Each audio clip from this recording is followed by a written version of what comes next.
It's Brittany from the Different on Purpose podcast and Miss Jenna Ryan. Hi, hello everyone. Today we are going to be talking about some topics that are probably very touchy. There's going to be some triggers in there, things like physical abuse, verbal abuse, drinking, suicide. There's going to be quite a few triggers in there. So if any of those things are topics that are going to upset you or cause any issues, skip this episode and potentially part 2 if we decide to split this episode up. So the marriage topic is going to be something that does discuss those issues, and we hope you join us for our next topic. Yeah, hope to see you there if you don't join us now. Okay.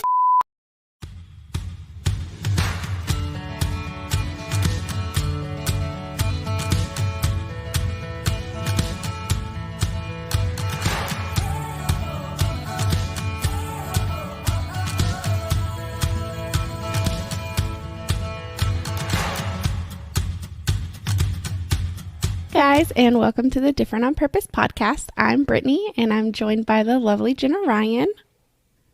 Hi, hello everybody. Welcome to another week of Different on Purpose. This week we are going to be talking about the wonderful topic of marriage.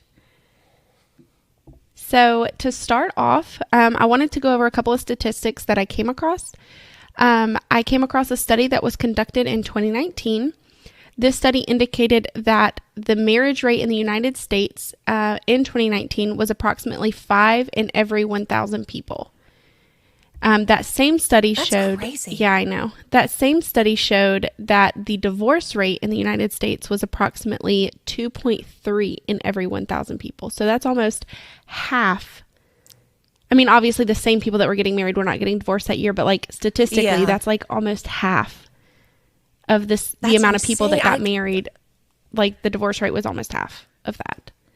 I didn't realize that well, it was like actually 50%. I know I've heard people talk about like, oh, the divorce rate's 50%. I'm like, where's that really coming from? I know. But I guess I think this was like the most Wow. updated study, like within the last few years, was the one conducted in 2019 that I could find. Wow. There was an earlier study conducted.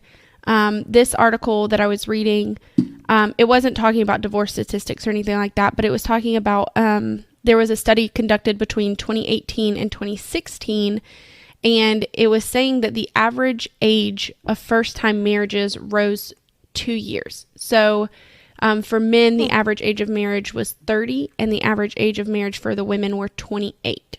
Like, why do you think that is? Like, why do you think that people were waiting, I guess, till later to get married? Okay, that's actually like a pretty good question. I think like just from my experience, I feel like women educationally like weren't going to school previously, I guess, or they weren't pursuing higher degrees, or they weren't pursuing certain careers. And I feel like more women were like getting established before they wanted to get married.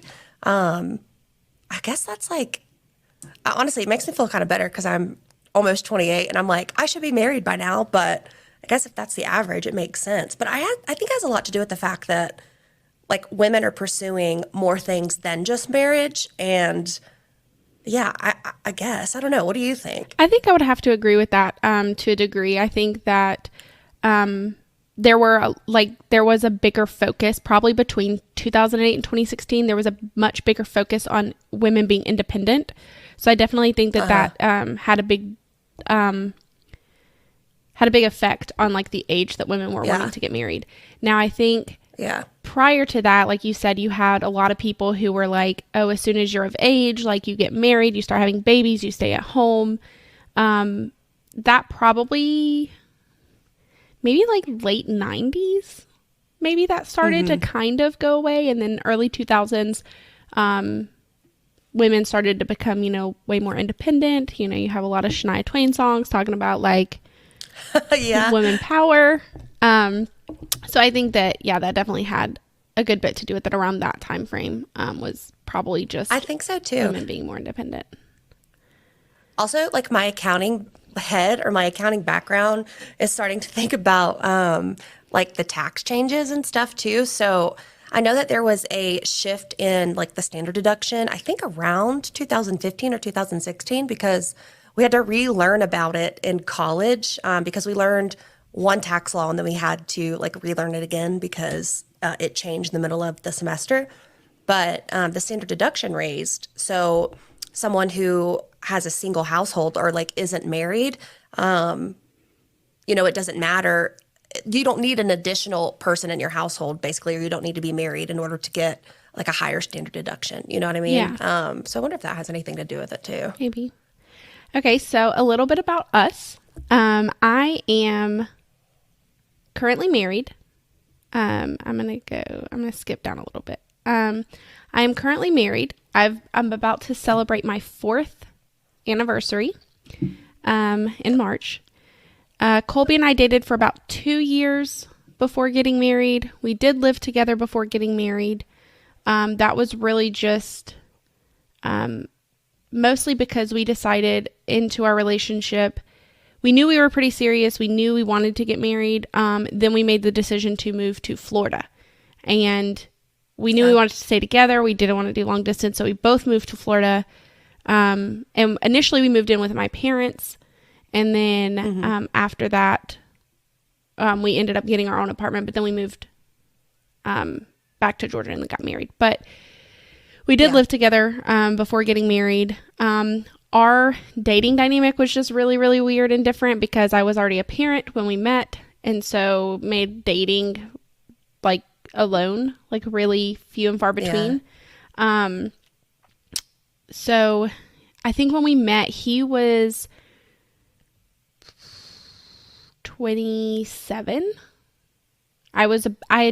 We met in November. Okay. So he was technically 26. I was 20 years old. Because not long after we started dating, I celebrated my 21st birthday. We went out for my 21st birthday.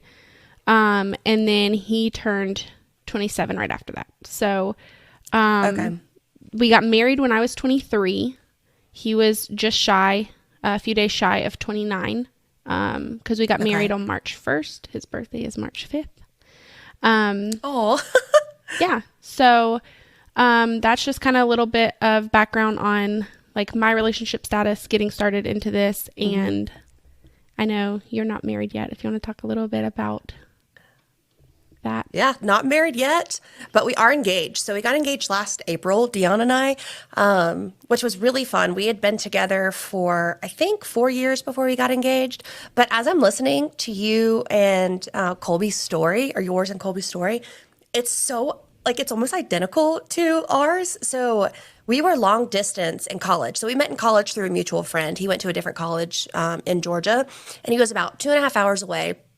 And I went to go visit one of our friends that had a boyfriend that knew Dion, and that's kind of how we met. But we were long distance for the first 2 years of our relationship because we were both at different schools. And then once we graduated, I had an extra semester, and he had to, like, basically, he was just like working at the job that he had during college, and he was like looking for a more corporate job during that time. But we decided to move to Florida once he got a job. And the reason that I had decided that, because I don't know, I'm going to talk about this a little bit later, but I didn't want to live with somebody if I wasn't at least engaged to them, because I just felt really weird about it. I really wanted to protect myself, and especially because he got a job in Florida, and moving away from like everything that I have known and have comfort in to live with somebody that I've never lived before. And we went from being long distance to like living together. It worked out fine, but we moved to Florida too. And we were there for about like 9 months. And then we decided to move to Colorado, and that's where we are now. We have been together for almost 6 years now, and hopefully planning to get married soon. It's just been kind of crazy trying to plan it, I guess. One, it's super expensive. And two, it's stressful. Like every single time I try to think about like putting stuff together, we both immediately just like draw back, and we just haven't talked much about it. We've joked around like, because in Colorado, you literally don't have to have a witness at all. You could go, like we could go today and fill out paperwork and get married at the courthouse, and it wouldn't be a problem. So it's super quick to get married here.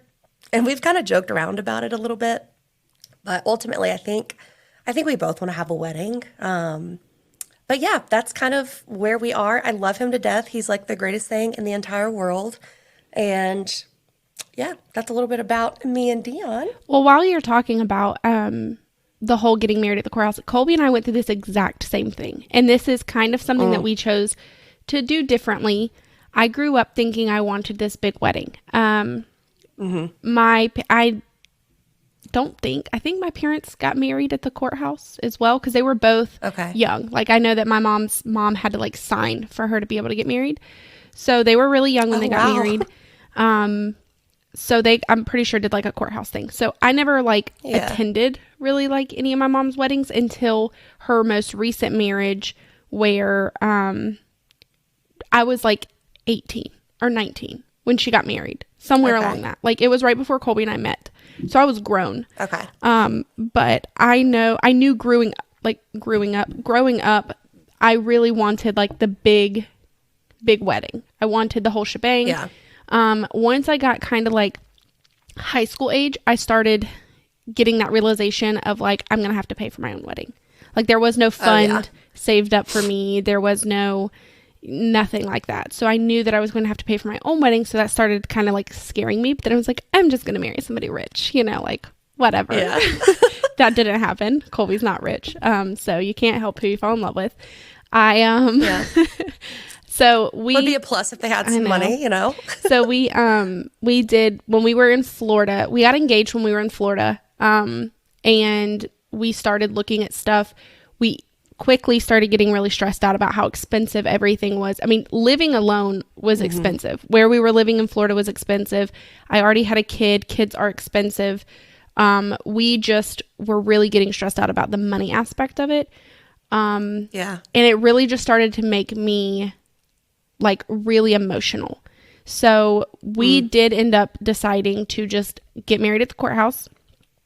But that in and of itself was so emotional for me, because I felt like I was missing something when I made that decision. Like, I felt like I was missing the celebration of being able to marry the person that I wanted to be with for the rest of my life. So we did end up settling on, so we got married March 1st.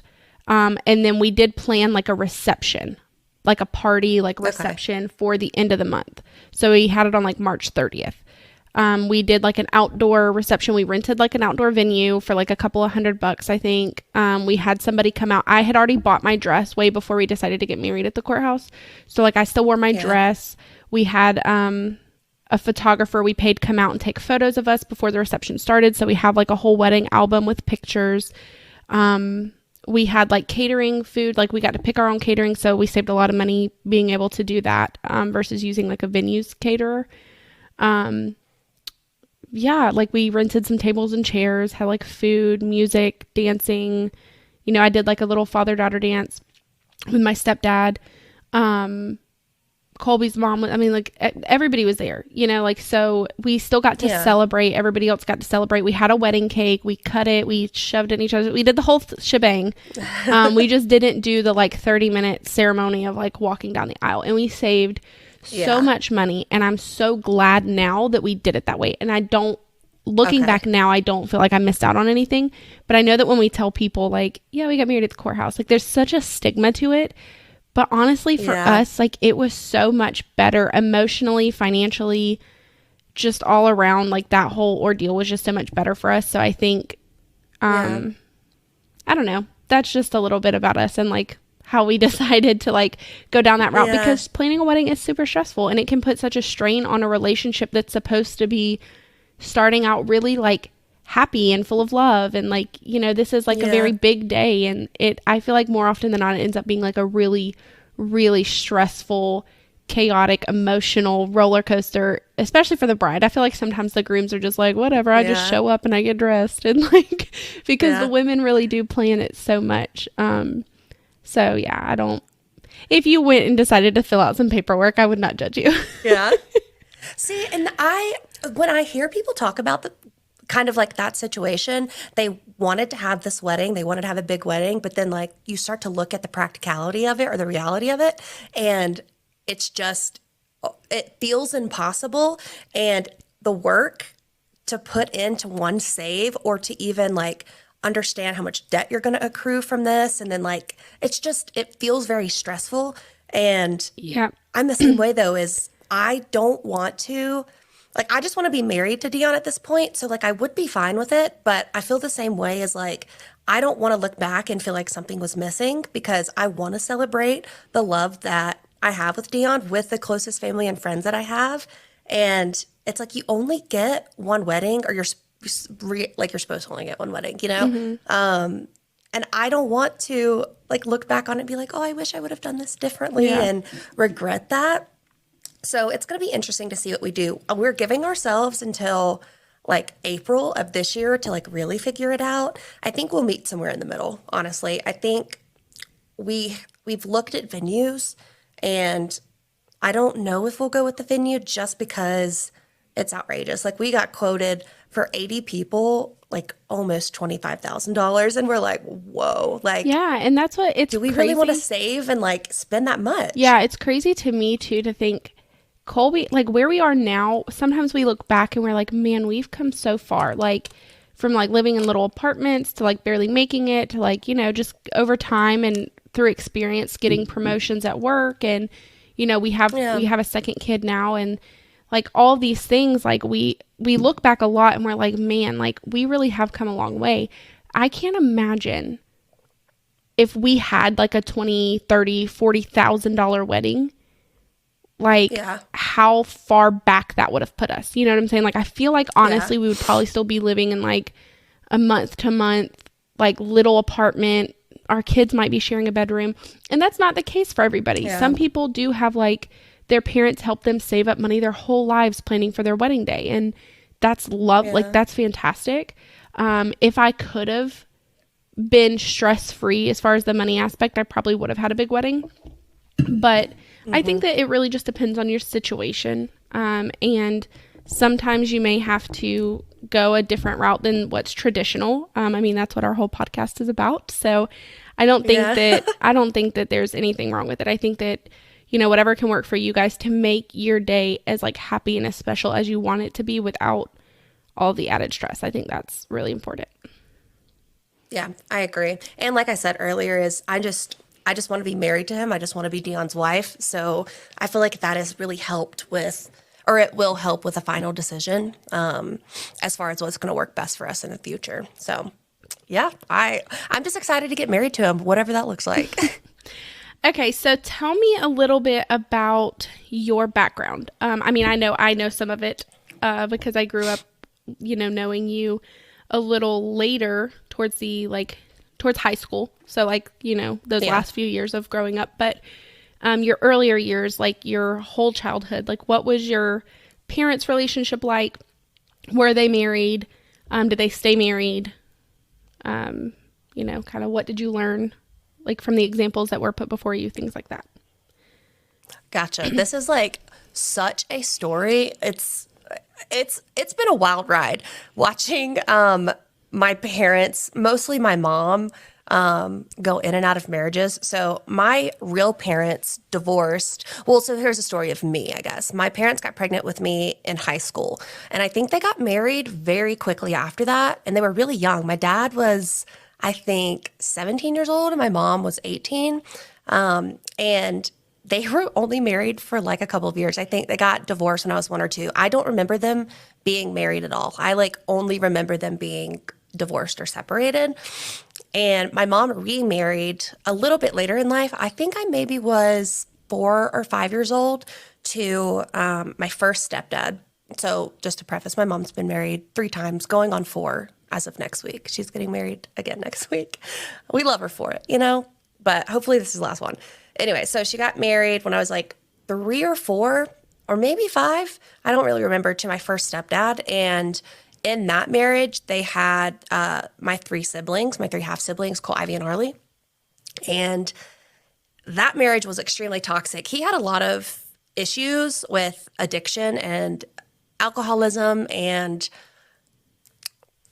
he was suicidal. He ended up committing it. And yeah, it was just really toxic to watch them be in a marriage. He was physically abusive to her.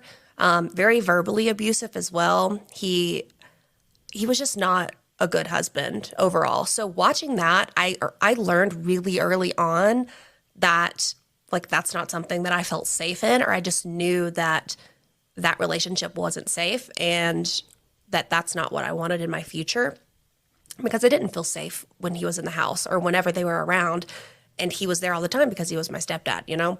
So after he passed, my mom got married again to my stepdad, Greg, which I love him to death. He literally stepped in as a father and raised all four of us. He doesn't have any kids of his own, and he really helped us and my mom grow into the people that we are now. He's a wonderful man. I love him to death. And he was with my mom for the majority of my childhood. But again, like their marriage was extremely toxic. They fought a lot. There was a lot of like drinking involved in their fights and screaming and yelling. And eventually like my mom would like go out with their friends, and if there was infidelity, like I don't know for sure, but it got to a place that was really toxic, and they ended up getting divorced. But what I like realized about my mom really quickly is like I don't think she's ever been single, because as soon as her and my second stepdad got divorced, she was in a relationship. Like I think within the week. I remember coming home after she told me that her and Greg were splitting and getting a divorce, and there was a man at the house, and she goes, "This is my new boyfriend." I'm like, "Mom, it hasn't even been a week or two. Like, what do you mean this is your boyfriend?" And she's just never been single. I don't think she's been single since probably high school and since I was born. And she really chases these toxic relationships and toxic men. I feel like you can get addicted to that in a sense. Mm-hmm. You know, it feels passionate because there's a lot of emotions that run. And I feel like she confuses that with love. But I learned very early on that that's not what love was, and love was very gentle, and love was kind, and I really learned that from watching.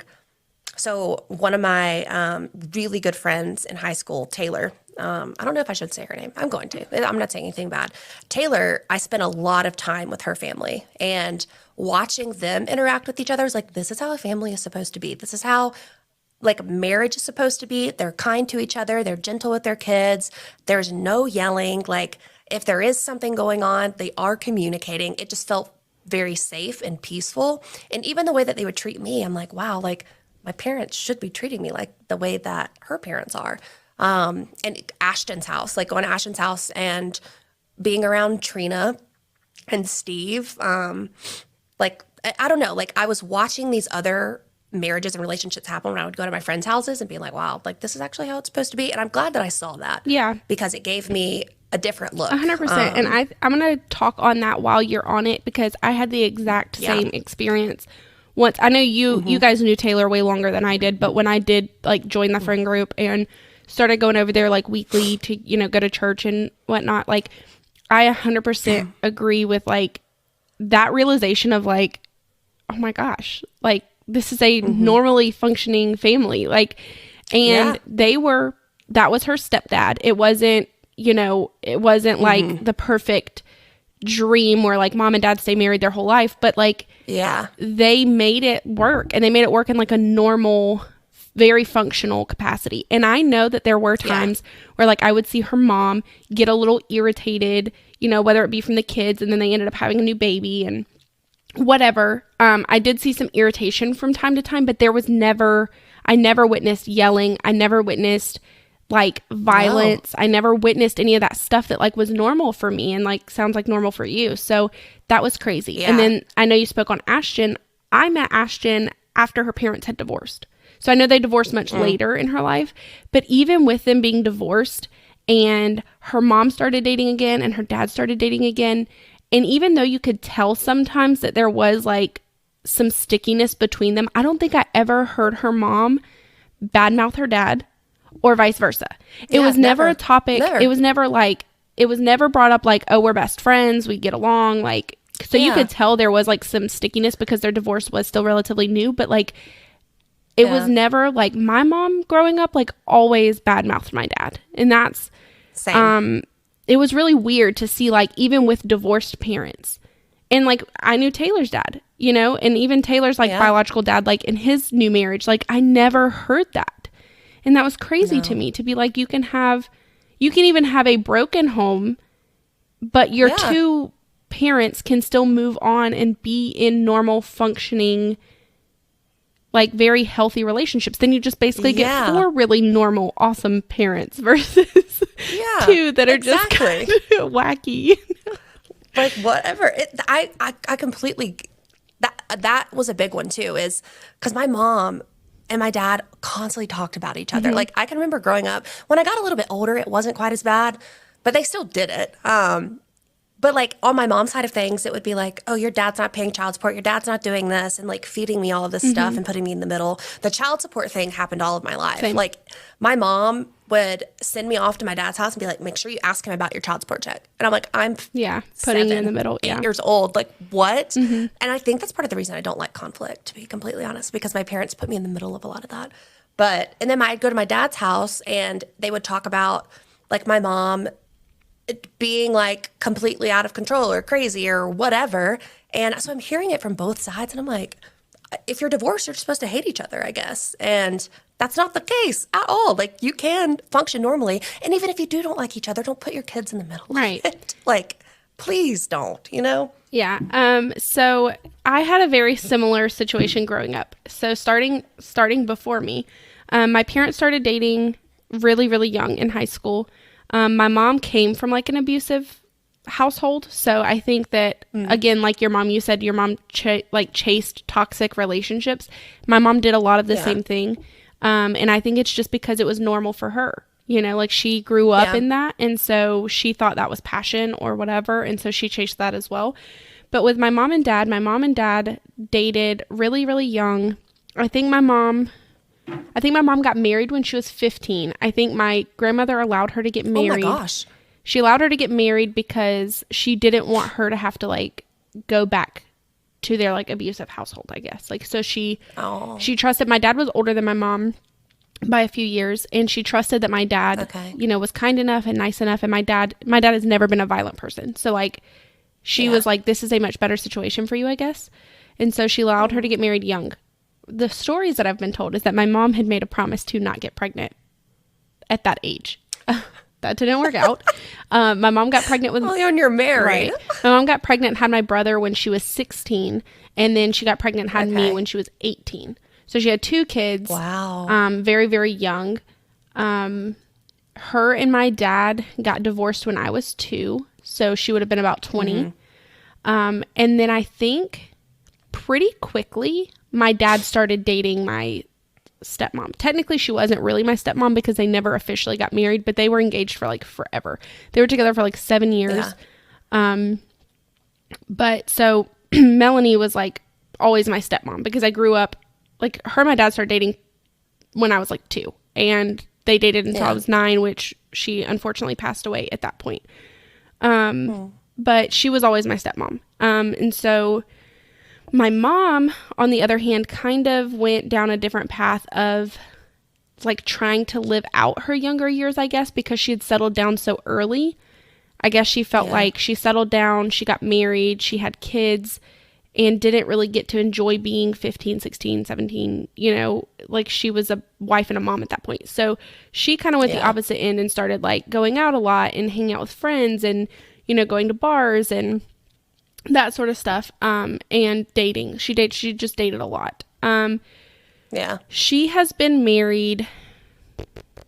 So my dad, she was married to a Greg as well. We're so similar, dude. It's crazy. Dad, Greg. So I guess this is her 3rd marriage. So the one that she's currently married to my stepdad.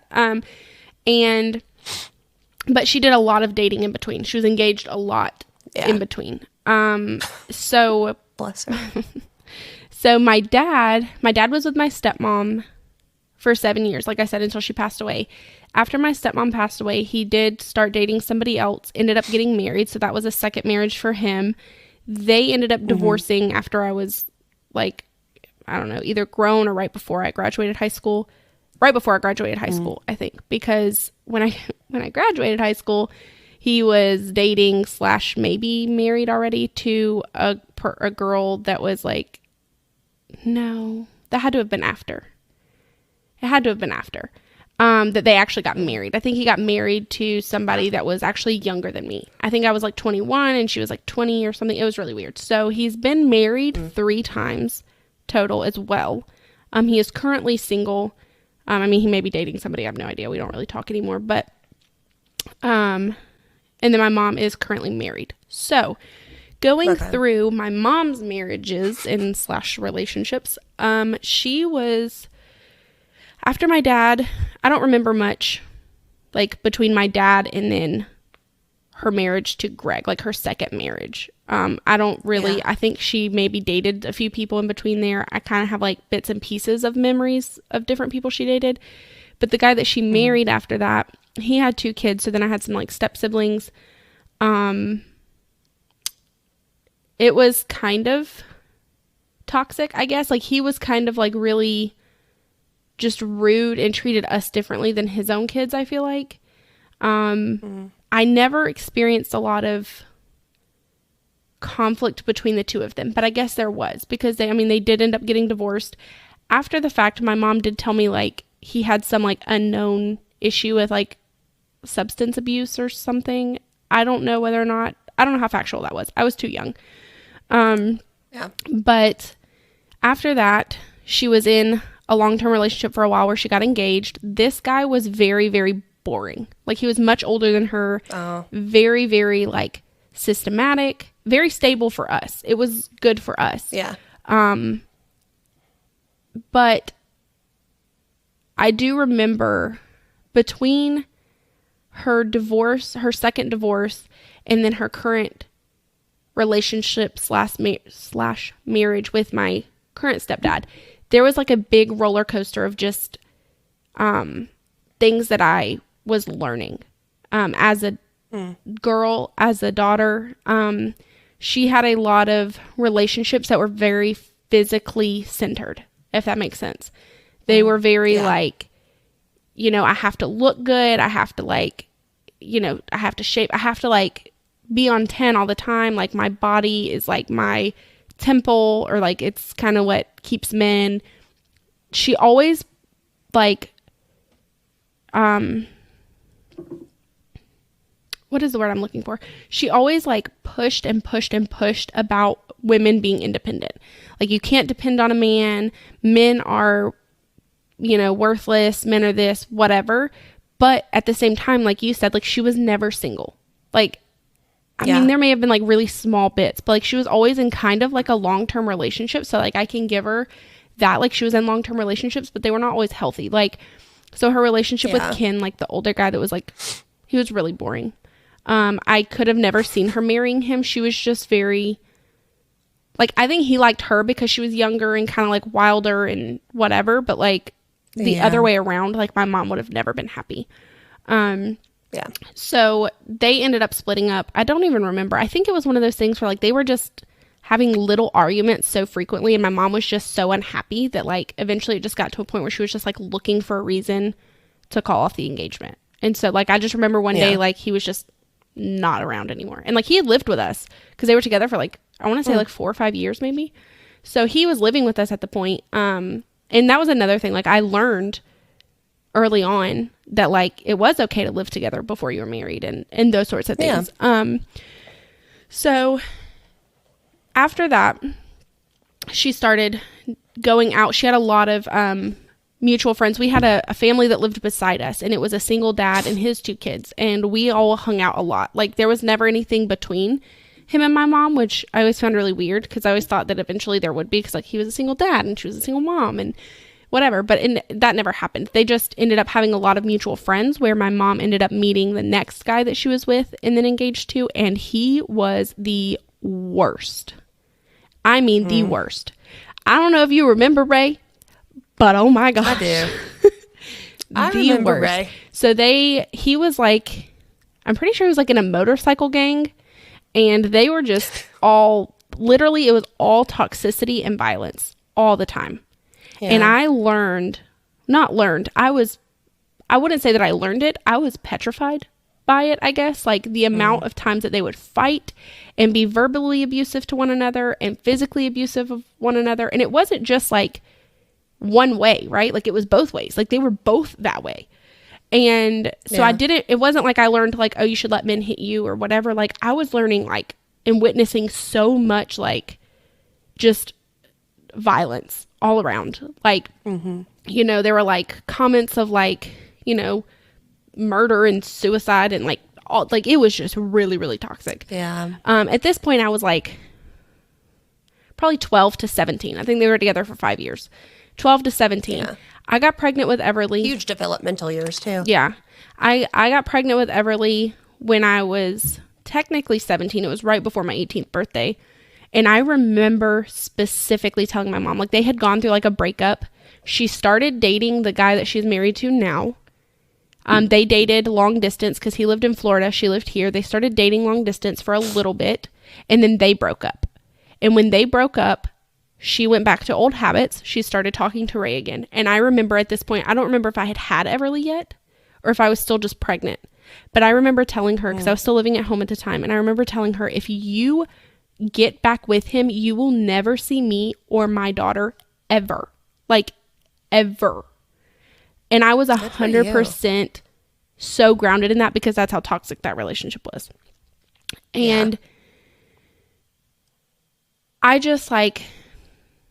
I remember, my mom will probably get upset with me for sharing this, but like, I'm sorry, Mom, in advance. There was a point in time where like my mom literally like jumped out of a moving vehicle to get away from him.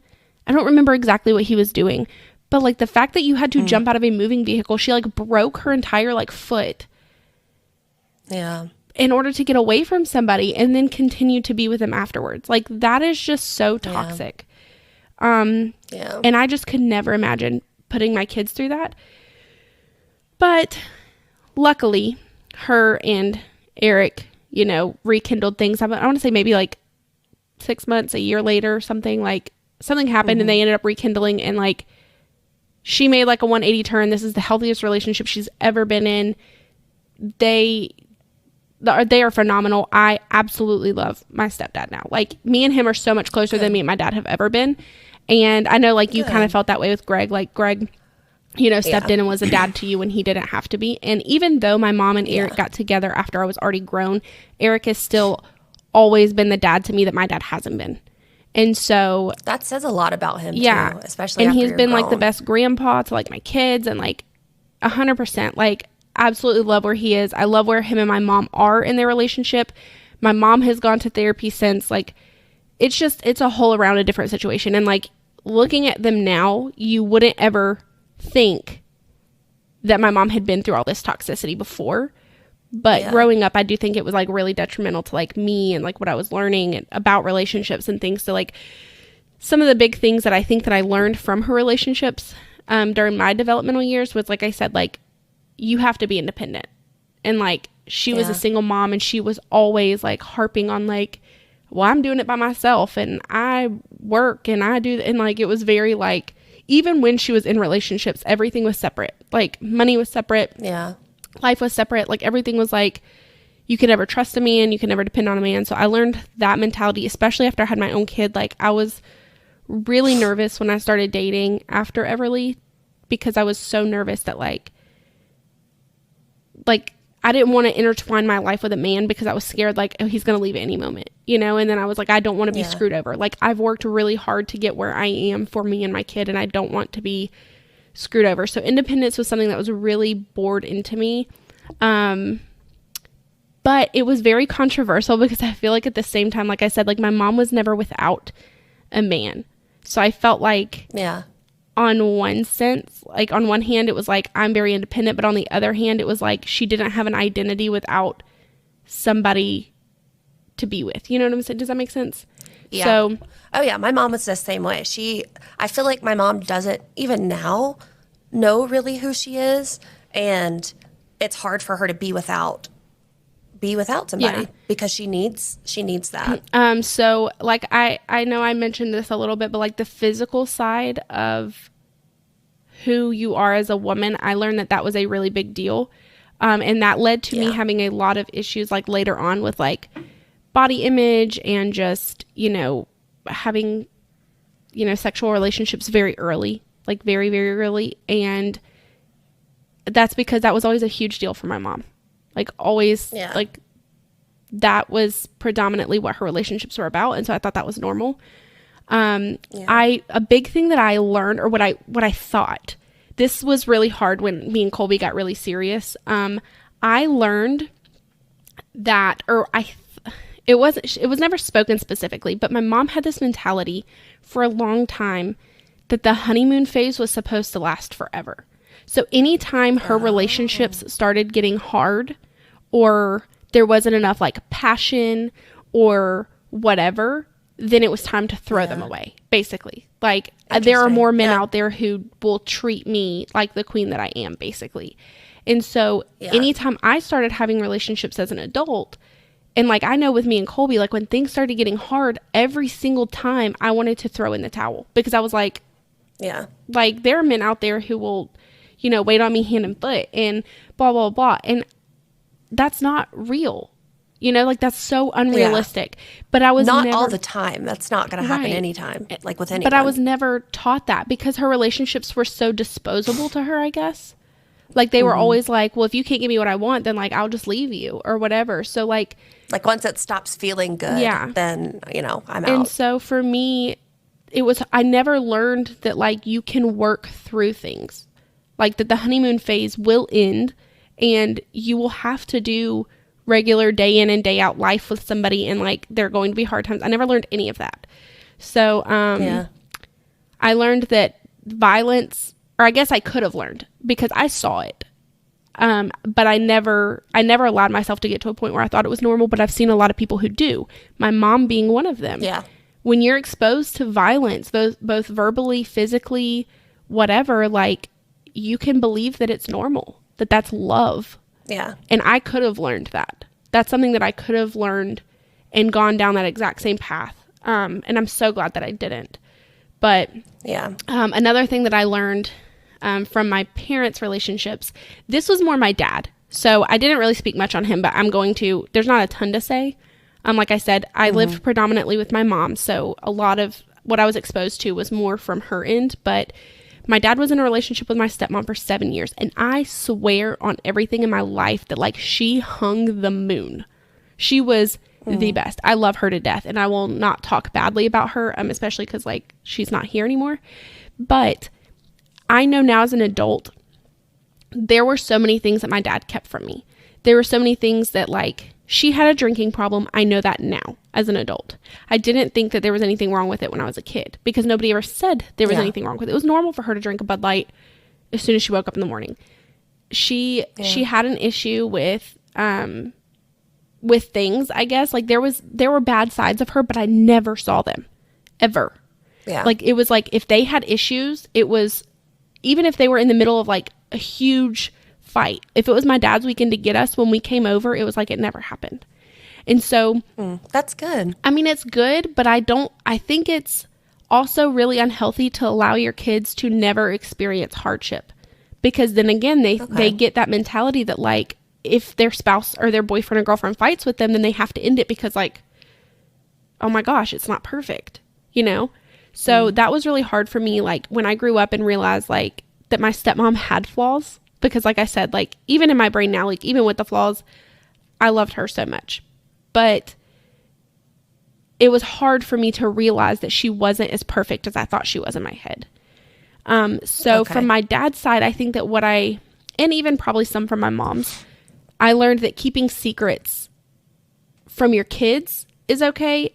And I'm not saying that it's not sometimes, but keeping the realisticness of your relationship from your kids is okay. And then also just keeping secrets from your other partner, from like your partner. I know that like sometimes, in between relationships or whatever, like especially the very toxic one with my mom, like she would have never, like if she broke up with somebody for like a weekend and then went out and like, mingled with some other men at a bar and then got back with that person, like a week later, like she would be like, they don't need to know about that. Like it was very like, it's okay to keep secrets from people. And so I grew up thinking that was okay. So those are really like a bunch of the things that I did see and witness that I had to train myself to like reprocess and rethink and work through as I became an adult and started having relationships of my own. So after that big long spiel, after all the things that you learned from your parents or other people, what are some questions? I know you're not married now, but like what would be some questions that you have or like gained, I guess, from just seeing other people's relationships, or like now that you're getting ready to go into marriage, like yourself, what do you think are like the biggest concerns that you have, or like the biggest things that still feel really unknown to you? I think the biggest one is money. So as of now, so I've had to like handle my own finances and stuff ever since I like moved out and went to college when I was 18. Even before that, I was working and started to handle a lot of my stuff myself. So when we moved in together, basically what we had decided was when we first moved in together, we were going to split stuff 50-50 because we were both making kind of equal salaries. And I mean, that worked a lot of the time, but we were managing and still are managing a lot of our money separately. So when we do pay bills, whoever is in charge of a bill, which Dion is in charge of a lot of it, he will just Venmo request me. And that's just basically how we do it. We have no shared account. We don't share anything, basically. It's all handled separately on our own. But we do pay bills together. So I think one thing that feels really unknown and kind of scary, and we've talked about it, but in a sense of, like, is it important in a marriage to have shared funds? Or do you guys, like, still do things separately, and then there's a different account that is conjoined? I guess when I think about getting married and I think about finances, I think about everything going into one pot, and then like it has to be discussed amongst each other before you spend any money, even if it's just for yourself.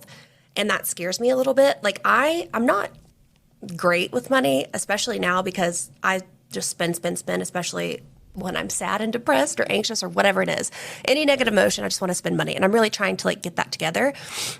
So I know that like that's a problem, but also like not having control of my own money in a sense, like not just being able to keep it to myself kind of scares me a little bit. Do you know, sorry, I'm not trying to cut you off. Do you know how your mom was? Like, I know in between marriages, like she was probably like very separated, but like when she was married, so like let's say with Greg, because he was there for like a big portion of your life, like did they share finances?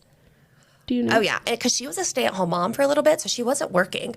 So everything was in one account. So, but they didn't talk about stuff. So she would go and spend money, and Greg would be like, what are you doing? Like, why are you spending that much? Like, what's going on? So it was always a fight. It was always a fight. And I don't think she had a separate bank account until she actually started working, which was a couple of years before they actually got divorced. But I think she's always had like conjoined accounts. Okay. Maybe when her and my first stepdad were together, they were separate because she was working then.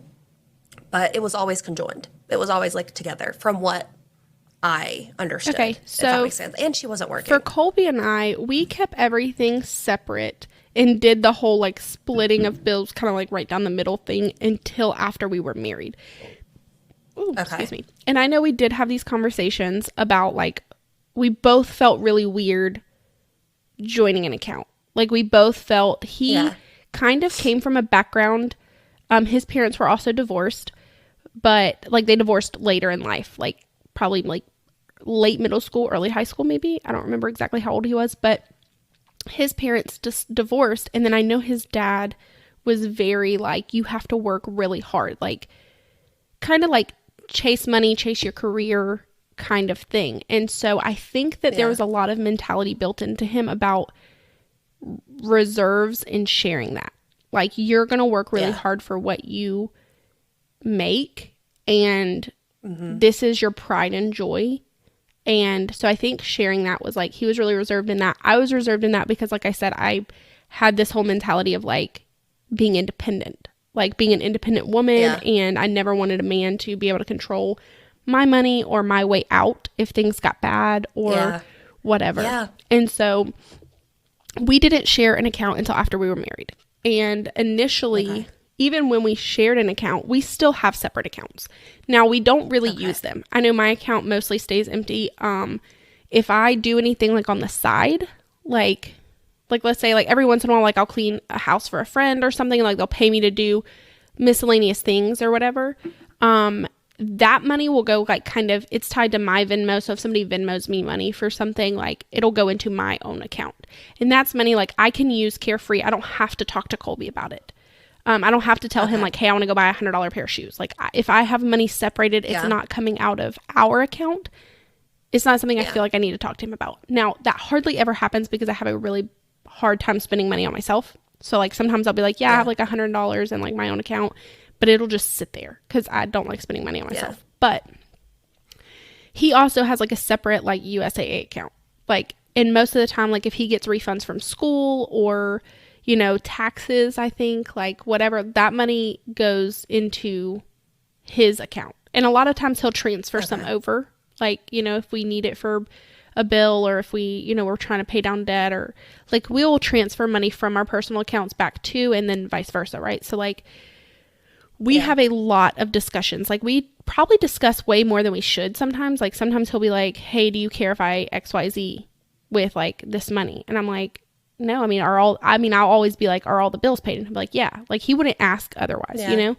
But he'll just be like, you know, I want to do it, but like I wanted to make sure. And I'm like, I don't care.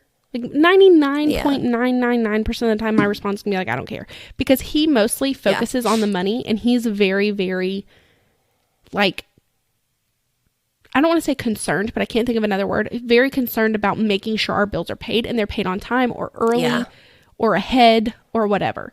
Yeah. So if he's coming to me and he's like, hey, I want to buy this or spend money on this, I don't really ever have a concern that the bills are not paid. Yeah. Now, I don't know that he could say the same, because sometimes I'll go to him and be like, hey, I really want to spend money on this. And I haven't looked at our account in like a week. So I honestly. That's me. That's me. Sometimes he will have to tell me like, well, I have to pay the mortgage or I have to pay the water. And I'm like, okay, I'll wait. So, but we do have conversations about like any big purchases. Now, if I want to like go grab lunch or like, I don't know, like go to a movie, like anything that's like small, like I don't really feel the need to ask him. Like, I may tell him like, hey, I'm going to go, you know, grab lunch with a friend, or I'm going to go do this, like, and he'll just say, okay, like, but I don't have to talk to him about like an amount or whatever. But if it's like something where like, I'm like, hey, I want to go on a shopping spree where I know I'm going to spend like a good amount of money, then we'll have those conversations, because I want to make sure that like our bills are paid first. We have had conversations in the past where like, we sit down a lot and make a lot of spreadsheets about our bills. Every time we like accumulate new bills or whatever, or we're trying to pay stuff off, we'll have these conversations pretty regularly, like every couple of months, I would say. And we will sit down and see like, okay, how much expendable income do we have each month once everything's paid? And we'll kind of be like, okay, how much of that do you think we need to put away for savings? Like how much of that do you want to be able to just spend? Whatever. We do have those conversations so that we don't have to ask, I guess, every time we want to just like splurge or whatever. But at the same time, like we've also had like conversations where we know like, and it's not in a negative or condescending kind of way. It's just the reality. Like the majority of our bills are paid from his income. Like he just makes more money than me. So like, it's not a knock on me. Like he's worked really hard. Like he's finishing up his master's program. He's gone through all this stuff. I never finished college. I think I have a good amount of work experience. Like I make good money. It's just like, at the end of the day, the reality is he makes more money than me. And there was a point in time where like he was trying to start up a company and he wasn't making good money and I was making more money. And my check was paying the majority of, you know, what our bills were at the time or whatever. But now that's not the case. Now the case is like he could literally pay all of our bills with just his check. And we have those conversations and we had to have that conversation not too long ago, because I was leaving or wanting to leave a job that was very, very toxic, but I was making really good money and I had the potential to make even more money. And it was really hard to take that extra income away because we were able to just spend without really thinking about it because we were making really good money. And especially like when I started, because when I first started my current, well, not my current position, but at my current job, when I first started working there, I was working both for a little bit because one was during the week, one was on weekends. So I was working both jobs for a little bit. So we had like, we could literally spend whatever we wanted and not really have to think about it. Yeah. It was really hard to take that away.